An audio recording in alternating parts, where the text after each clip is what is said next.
Hey y'all, I'm back, and today I'm going to do a little bit different video from what I've been doing in the past. This is about food and not what I'm just carrying in my food bag for a trip, but this is how to make a fresh baked biscuit on the trail.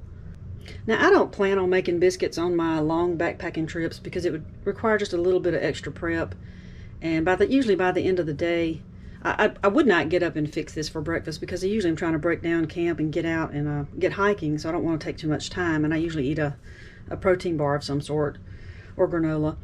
But at night, usually by the end of the day, I'm tired and hungry, got to set up camp, and I'm just usually ready to boil water, throw it in a bag, and do my freezer bag cooking for a regular meal.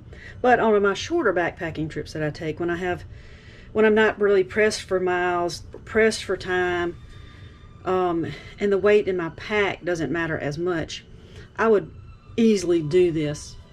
And I think it would make it a whole lot of fun. All right, well, let's get started. I'm going to be using some Biscuit, buttermilk. It's a complete biscuit mix. This one here, now I have bought in the past the Biscuit in the box that can be used for biscuits or pancakes, and it requires milk to add to it. Now, the other day when I tried this, I did do water and it tasted just fine. This one here just says just add water, so this doesn't require the milk.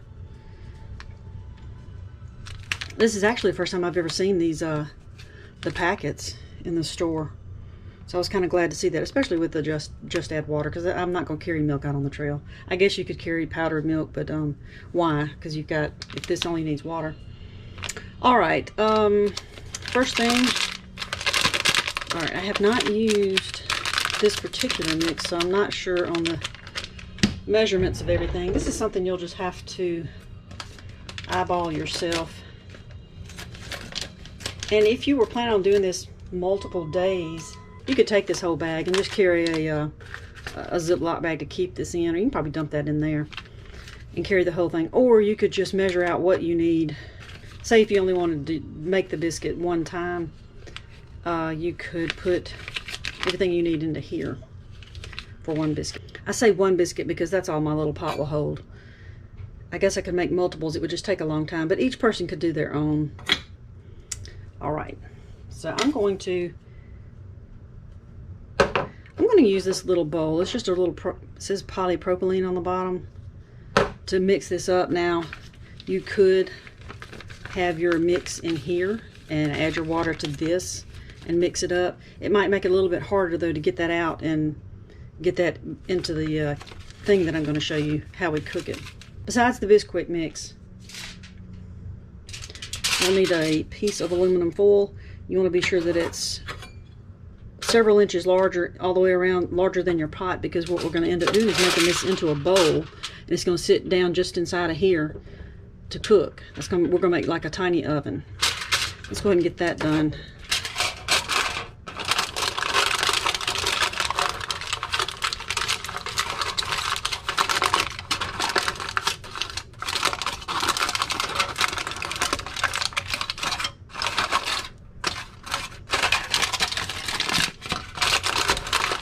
You want to be sure that you have enough aluminum foil around the edge to stick up.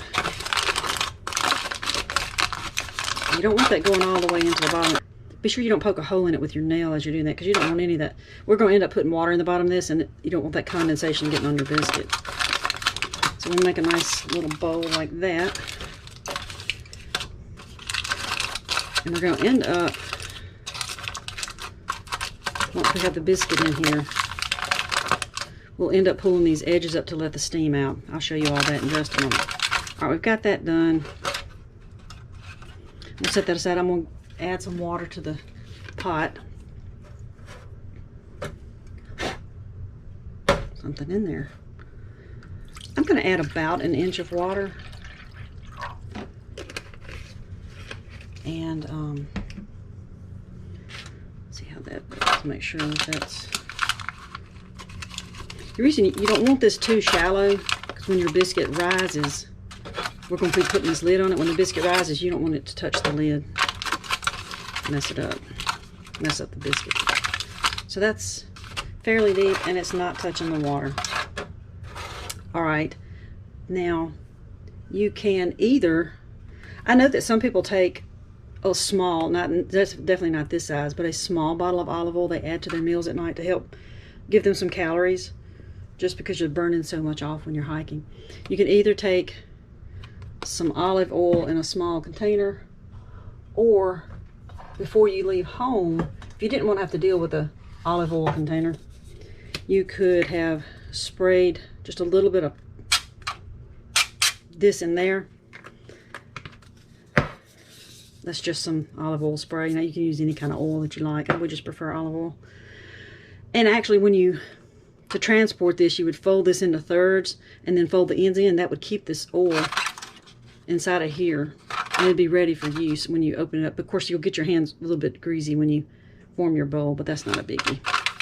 But you do want to make sure this is up on the edge to keep that biscuit from sticking as it's cooking. And you don't want to have too much in here. Nobody wants a greasy biscuit. All right, we'll set that aside. Now we're going to start mixing up our biscuit dough. I'm going to, I usually have well, I carry a titanium spoon that I eat my meals with at night. But this is also, I also carry this as my peanut butter and marshmallow cream spoon. I used to carry a knife, but I lost it on my last trip. I'm not sure if I lost it or somebody got it or what. But I'm going to put, you know, let's see.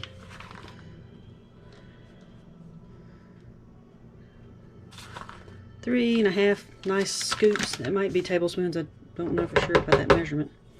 I'm going to then add a little water. And of course, I don't have exact measurements on this. This is something you'll have to just eyeball yourself. I'll add a little water and just start to mix that up. Like I said, you could try mixing this up in a freezer bag or any kind of baggie that you carry. But this little bowl right here is light enough in weight that it wouldn't matter if I had that in my backpack. It's not going to weigh me down much. I'll add just a wee bit more.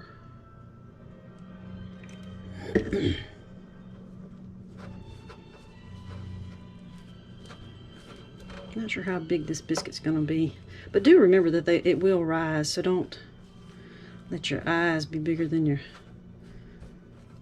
pot in this case, because when I look at this I go, wow, what a tiny biscuit, but we know it's going to probably double in size.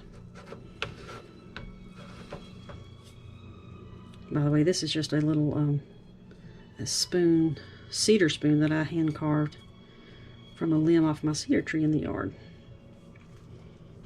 I made this spoon to replace that knife I lost because I loved it so much. And it's coated with a beeswax. I say edible, but it's non-toxic. Alright, and this is probably where you have to get your hands in it. Alright, that looks like it's not going to be bad. It's not too sticky.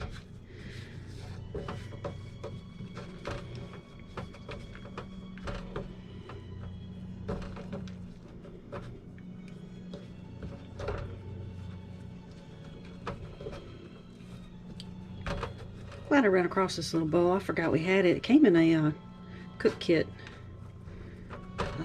that we had purchased off Amazon. 3 little bowls. That's plenty lightweight to carry along. Not very big to eat out of. Like if you had a soup or something, it wouldn't be much in it. Alright, so there's our little biscuit.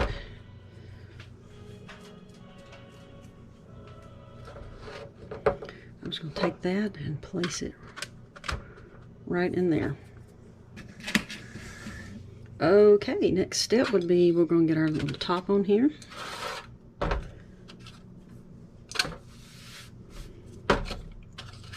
Alright, my pot has a little pour spout on this side, and I'm going to make sure that that doesn't get blocked so that any steam that's in there can escape. I'm going to go ahead and turn all of these, whoops, up. So any other steam that comes out, it comes out and gets directed away from this lid.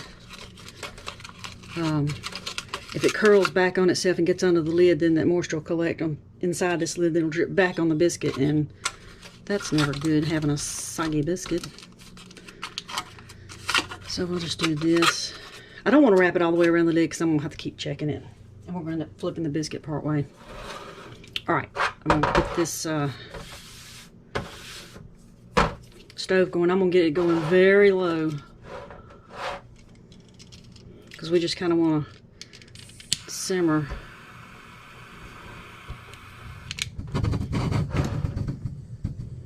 Actually, what I'm going to do to start with, I'm going to go ahead and turn that up some and get the water boiling, and then I'll reduce it back to a low flame. So as soon as I see steam coming out of here, or when I see that this is boiling, I'll turn that back. Alright, I see this thing's cutting. There's some steam. It's starting to jiggle, so I know that it's boiling. I'm going to reduce that.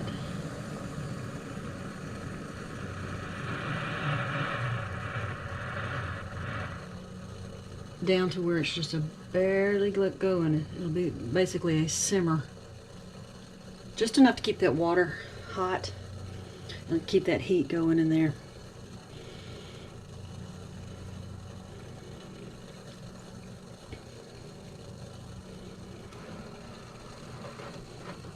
Hope you can see this okay. I've got this camera rigged up on a campfire roasting fork, wedged in my cabinet doors with a vice clamp. Hey, you gotta do what you gotta do, make it work.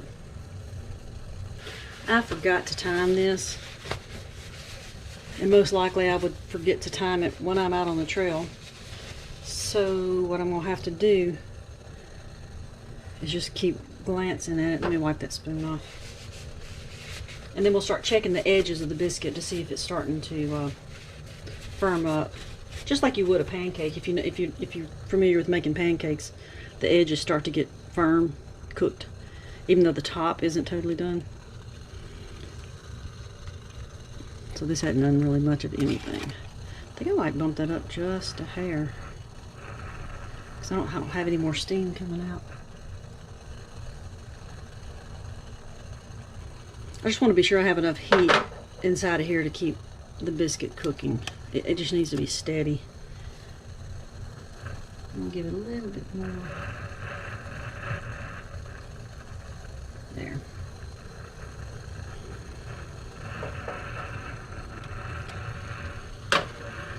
Alright, we're going to give that a little check.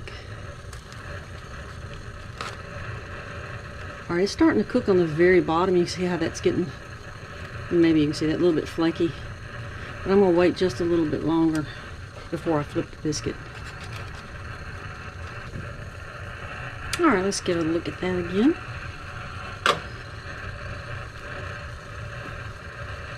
Alright, you see down in there how the biscuit is firming up? I think what I'm going to do is I'm going to go ahead and flip this. To do this, I'm going to lift the biscuit out from that and use my spoon to get up under it and just flip it over. Now you're going to end up with a pale biscuit, and hope that, you know, if that bothers you, then you don't want to do this. You'll never get that golden toasted looking, you know, golden brown biscuit, just because it's not under a broiler.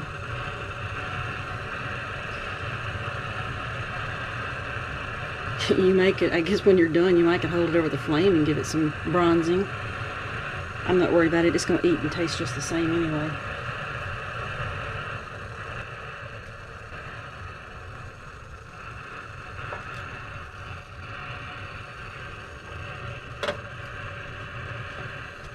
This is already starting to stiffen up now. You'll have to check. Oh yeah. You need to check the inside though, to be sure it's done all the way. I mean, honestly, I don't mind eating a little bit of a raw biscuit, because I like to eat biscuit dough. It's not cooked.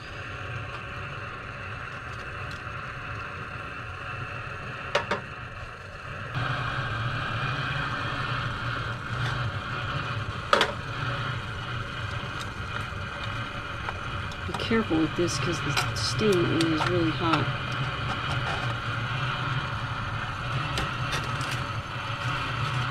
Oh yeah, we're gonna call that done. Turn that off. Alright, you notice we've got the biscuit is done. And of course, when I poke the hole in it, I end up tearing it up. So probably the better thing to do to eat this biscuit, you could either bring along some packet jelly to put on that and eat, or if you really want something fine, bring along some country gravy. And since you've already got your water hot here, you can, let me move that biscuit.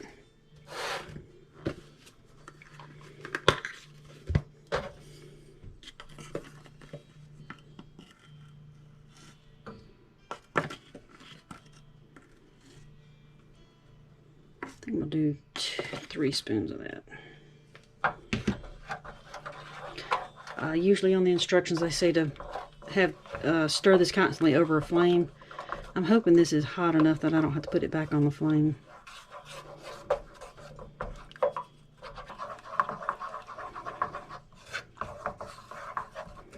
You know what? I think I will put that back on here just for a minute or so. I have done it without putting it back on the flame though. Probably had too much water. But at the same time, I dumped an awful lot of that stuff in.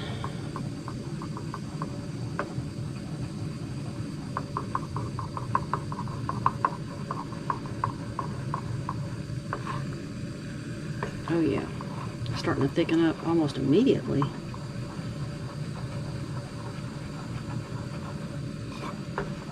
Okay, that's good. Well, that didn't take long.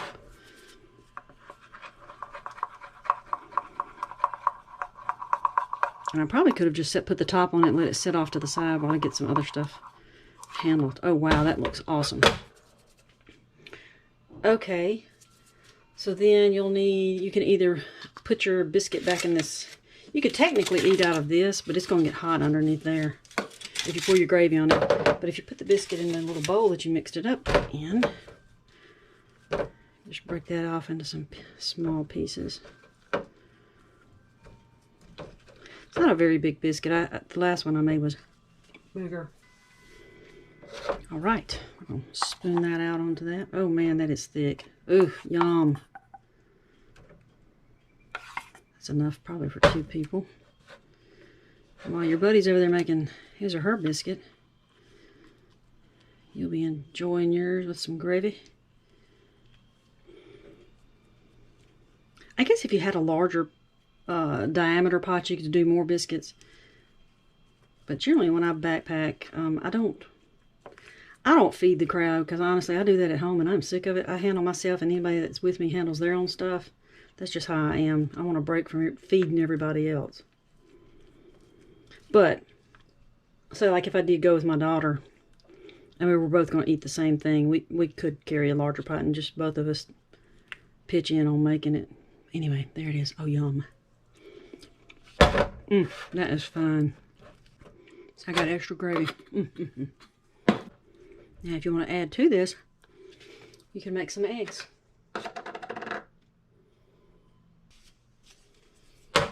What I would do...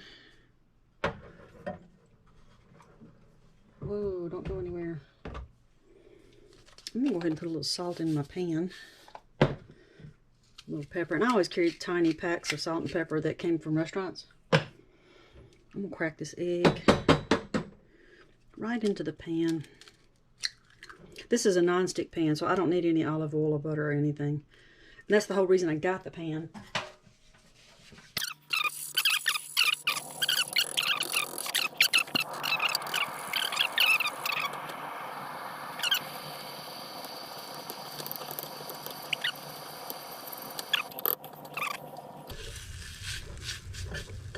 All right, it's looking good. So then I've got biscuit and gravy, scrambled eggs. Probably need a bigger bowl. Most likely I would carry a larger bowl. I just happened to run across this a while ago. Thought, oh, cool. And if you thought to carry some cheese, sprinkle that on there and let that melt. That'd be even more awesome. Wow, this is good.